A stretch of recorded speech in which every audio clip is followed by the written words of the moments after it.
Joe Rogan Podcast, check it out. Awesome, thank you. I wanted to show you a couple things on Joe, on some of the things that I've been working on. Like I mentioned before, my main direction in Jiu-Jitsu has always been to make Jiu-Jitsu better in MMA, in the UFC. The UFC is what got me into Jiu-Jitsu. When I saw the UFC, I was like, that was the most amazing thing ever. And then, immediately I started doing Jiu-Jitsu. Royce was my favorite fighter. Anybody who did anything with Jiu-Jitsu, I was going for him. Always been. Oh, and then It's funny because you, in one way, a lot of people in the community see you as a bad boy in Jiu-Jitsu. Oh, the guy's talking shit against us. But I never saw that. I always felt like you trying to create your own routines and your own... I was trying to help Jiu-Jitsu. Yeah. That's all it was. Is I got tired of seeing, like in UFC 13, 15, 17, tired of seeing Jiu-Jitsu guys just, when Jerry Bolander fought Fabio Gurgel, I was like, oh, how is he was getting beat up when Jorge Pereira fought Matt Hughes. Man, that hurt so much because Jiu-Jitsu was my life, and I thought we got to do something to fix this, especially in the guard. Let me show you a little bit. Just one thing. Prior to, I saw Henzo like just hold on like this for a second, and that's when I thought, oh, there could be something there, because generally, people you'd be like, you guys were doing like this when there was headbutts, right? And then the headbutts came out. So this became a good way to survive from the punishment. So from there, when I saw Henzo do this and hold, I decided to start bringing it all up and really use my legs now, because with the gi, it's easy to control here, control the posture, but hard to control the posture, and your legs keep slipping down. You want to go high guard. So my whole system started becoming this kind of stuff. Like, there's no way he could touch my face here. There's no way. And I see Crone against Shinya Yoki, and even Marcelo. Sometimes he comes here to hold, to hold him in. So the rubber guard, I don't know if you heard that, but it's all about just getting into this position. If his arm's up here, I'll attack this arm. I'll even go like this. And there's no way he can hit me, and there's no way he can pull out and stand up again. So that became my obsession, is to develop a guard where they can't get up and run away, and be able to prevent him. He can't elbow me right here. As soon as I cross both these legs, there's no way he can hit me. It's impossible. So that's what I developed, and it was for Jiu-Jitsu. And like you said, the Jiu-Jitsu community, a lot of them took that as, oh, he thinks he knows more than us. Look at him, he's turning his back on Jiu-Jitsu. And the reason I dropped the gi is because I felt that every second you grab the collar and grab the sleeve, that's not the same fighting stance as MMA. So I thought, I didn't drop the gi to say, fuck you, Jiu-Jitsu. It was to, for MMA, the gi is not good. Yeah. We have to, the fighting stance has to be the same. When we train grappling with no punches or with punches, it has to be the same stance, the same fighting stance. So based on what I saw you and Henzo doing, it had to come from that defensive posture and that overhook, so you don't get hit. Then the legs come up, then you start attacking while you control them, while you keep them from standing up and going stand up again. Because there was a fight with Fabiano Iha and Dave Rene in the UFC. It's like UFC 20 something, where Fabiano Iha had a good armbar from the guard. So he fights Dave Rene, who's a pretty good wrestler. Fabiano Iha could not take him down. So they'd get against the cage, and Fabiano Iha would jump full guard, pull him into his guard, and then put the feet on the hips to set up for the armbar, because that's how he does it. And then Dave Rene just stood up and just walked away. Let's do it again. So then Fabiano Iha gets up. He did it 5 times in that fight. He jumps guard and pulls him down. But as soon as he opened up his legs and put his feet on the hips, Dave Rene would just say, do it again. And then Dave Rene ended up winning. So for me, that was like, that's a problem, because they don't have to be on top. If you pull guard because you can't take the fighter down, he doesn't have to stay there. As soon as you open the guard, they're going to get up. Just like Alistair Overeem, when he fought Fabrice Verdun, Fabrice pulled him in his guard, but as soon as he opened it, Alistair said, come on, I'm not going to go down there. So it became a Okay, that's a problem. We're gonna have to have them in the guard. If we can't wrestle them, we have to pull guard and then keep them from standing up. So the clinch became, in my opinion, the most important thing, because you gotta be able to clinch them, and not only clinch them so they don't stand up, but clinch them so they don't hit you, and then you have to have offense from that clinch. So anytime someone will train in the gi and have the collar and the sleeve, that's not working on the clinch. Of course. So that's like, you're not working on, so that's why we're seeing all these black belts, they come in, fighter after fighter, all these guys, American top team, black belt, and then when they're on their back, they're not used to offense from the defense, the best defensive position. They just don't ever work there. They think, okay, I'm just going to train the gi, grab the collar and grab the sleeve, and then it's going to somehow work itself out. Somehow it's going to work itself out when it doesn't work like that.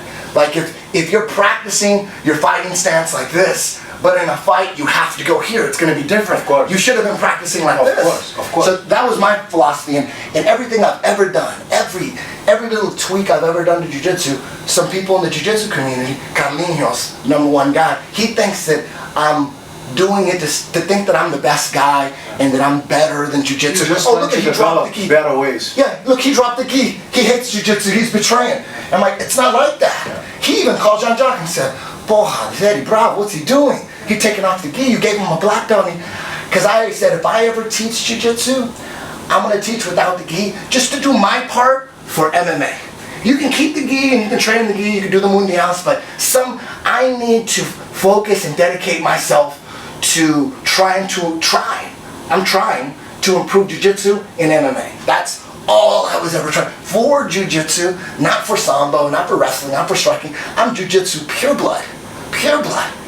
And so that is the misconception Yes. that is around. Yes. And they're saying, oh, he's changing names, he's taking moves and changing the names. Look, that's a wrestling move, the twister. He calls it the twister. It's actually the wrestler's guillotine. I'm like, I didn't change the move. Higgin and John Jock changed it. Because I would come in and I'd say, this is a guillotine I learned in wrestling. And they were like, there was already a guillotine. That's the front headlock. That's a guillotine. So they started calling it twister. And I go, no, it's not the twister. So then later, people started saying, look, he changes a wrestling move and he's a fraud. He's taking moves and changing them. And he's making all these new these positions and changing names. The only names that I invent, like the names that I came up with, were moves or transitions that didn't have names. So in my brain, I can teach better and I could learn better with every transition, every position, not even if it's a submission, every transition, every setup has a name. So that I could, with my students, I can get on the phone and we have a language that we're talking like, oh. Otherwise, if you're on the phone, you're going, you know that one move where you put your hand on the hip, and you're like, what move? I have to show you. And you're like, I don't know. So for me, Americans like naming everything. So that's where the naming process came in. I came up with all these crazy names, these stupid names, because I was not able to so until you came back down. And then my goal is to put my forearm over here. Now there's more pressure here. Now right here, very hard to do anything. And the next step is to come here and then hug right here. And then if you're gonna punch with this here, I'm gonna be right here already, and I'm already holding the foot, and I can control right here. Very hard to do anything here. And then I'm right here. See that? This is where I'm at. You need flexibility, and then if you try to stand up with this leg, I'm gonna figure 4 here, and then right here it's over. It's gonna be very hard. You feel that? So that is a way to make it so that you're defensive and they can't punch you, and I'm actually going for the kill. I'm not being defensive, I'm going for the kill. And in my experience, the bigger the guy, I'm like 160, the bigger the guy is, if he's 185, 190, and he's a wrestler, in my experience, the only thing that works is to get here in time and hug here. That I'm right here, I'm gonna hold on right here. It's gonna be very hard for anybody to do it. Then once this foot comes over here, and then here, very hard really to do anything here. That's the goal, and it's really not that hard. I play this game against my top students on a daily basis. So the best thing for you to do is keep both your hands on the chest, both of them, and then yes, that's best, because now you have an opportunity to maybe posture up. You do it. So what I want to do immediately is, man, now you can't punch me, and now you can't posture because you only can do it with one arm. You understand? Yeah. And then once I grab the other leg here and clear here, very hard. You can't punch, and then I can attack this arm right here. I'm looking at this arm right here. I could take this arm this way, or I could just right here. You can't defend with your right arm because I have already tracked it, and then we're here. This is one of my go-to armbar setups. And then if it all fails, and a lot of times we just end up here, then we end up fighting from here. Like you survived everything, and then now we're here, and then I'm looking to come back to hook here, I'm looking to come back to hook here, and take this, or you roll, and then it's a sweep. Because a lot of times the guy will get there, and he's like, fuck that, I'm just gonna roll. And then it's a sweep, and I go up and I roll with you, and then I pass your guard at the same time with that roll. But that's the last resort. I'm trying to go after the neck or that arm first. The neck, the arm. Ba, ba, ba. Keep control. Get that arm in the way. Have my forearm on the neck here. I'm gonna go after that arm or bring my foot over and hold on to your head. What you do? Nice guy. Here, what's your approach? I'm gonna try to get this arm on the mat. If I can't get the arm on the mat, then there's different things I can do here. I can try to clear the neck anyways. I can try to clear the, if I can't clear the neck, then we can just stay here. And then I could punch here until... If the guy kind of keeps centered. Yeah, then he could stall it out. No, he could stall it out. People could stall it out. Wrestlers, they don't want to stay, especially now they want to stay more here. Yes. So here, a wrestler is comfortable to hit your spine. Yes, yes, yes. You know? And this is a patient game. Yeah. So that's why I can still work from here, and I could still, what I would do in MMA is punch here until you block, and then boom, now we're here. Right? So, but the most important thing is to get that hand on the mat before the legs come up. So anytime you're here and I have the underhook, that means whether I'm here or here, that means all I gotta do is bring this up here, and now that arm is already out of the mix. So when I'm rolling, I'm always looking for that overhook. Always. As soon as I get this overhook here, boom, these legs are gonna come back here. They're gonna be right here. And then bam, I'm right here. And then, because this arm. So it all comes from the overhook. Even from butterfly guard here. If I'm here in butterfly guard, all I gotta do is release, and now I'm here. And then there's a stacking.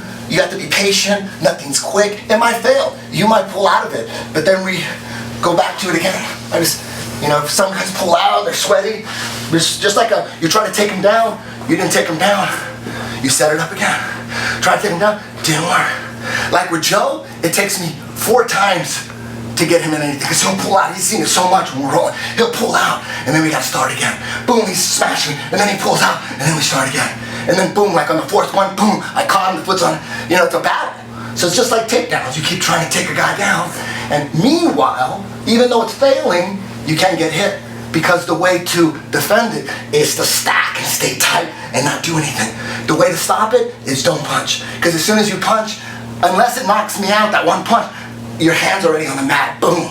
The best analogy that you've ever made about it is when you talk about head kicks. Like if you try to teach someone how to throw a head kick, I can't fucking kick someone in the head. How am I going to kick someone in the head? But you get a guy who's like Maurice Smith, a great kickboxer, it's easy for them to kick someone in the head because they've done it so many times, it becomes a part of their natural movement.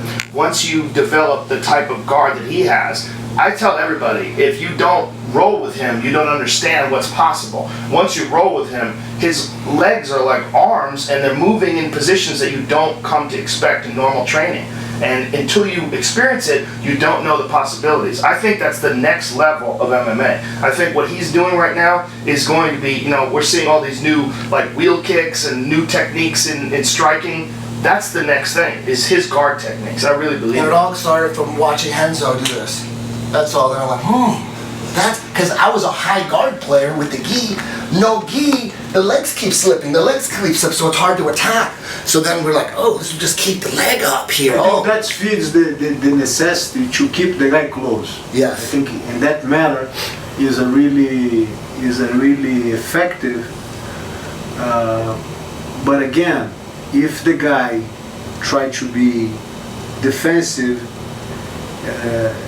it's hard for you because absolutely. I believe you have to combine some kind of strike, some kind of punishment with your feet, with your elbows maybe, to create that kind of panic. Let me show you the best. What about position. Jason Day? Look at Jason Day out Look at this, elbow. this position with elbow strike. So if I was here, and then I lock the shoulder here, and I'm holding. You okay? Yeah. This position right here, if you could, maybe I'll do it on Joe, but if you could see this right here, this arm, you're gonna keep it. You're not gonna let me have the arm bar, because as soon as you straighten it, it's gonna be tight.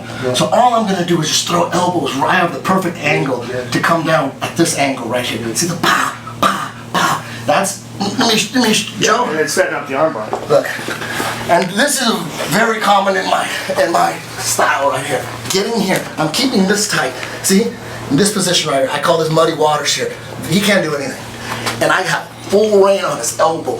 Pow, pow, and then boom, take the arm. This arm is out of the mix. This is tight. Pow. So this is the position I work to get into. This could take 3 minutes to get into, but once I'm here, it's over now. Slowly, bit by bit, I have to move this elbow in. Because how do you move that elbow in? It's very hard. I can't move it in here. Pow, it's so hard. He has good posture. It's so wide. So what I need to do is to get my forearm on this side, cross my ankles here. Look at how I squeeze the elbows. See how it's easier? And then I go back to this, and then here. This is my #1 move that I do all the time. And then once I'm here, I don't even need to bring the leg over the face. I could just finish it right here. If he has flexible arms, then we take that. If I don't want to take a chance, I go this way. So, That's interesting. that's stuff that I would love to show Chrome. I would love to, because he's already trying to do it. He's already flexible. I think that would be very valuable in, all my guys do this. This is standard stuff. I got some guys that are doing MMA that anytime they're in the car, boom, the legs come up and guys are already in trouble. Shinya Aoki, he's the one who used it the most. If you watch Shinya Aoki, he uses a very basic version of this. I was in Japan in 2005, and I showed him all the stuff. He'd never seen it before. Immediately he starts using it in his fights. He starts triangling everybody in. So, just something that I would love to show Chrome. I would love to. I think it might be able, just in case he's in a bad spot, he fights a wrestler that's on top of him, it might be an extra weapon that maybe... Any weapon is good. Yes. When we go to battle, huh? Thank you very much, Rickson, My pleasure, Eddie. for your patience and... Thanks for your input, and we're gonna sleep on it. Thank you very much. Thank you. Awesome. Let's make this again, like Anytime.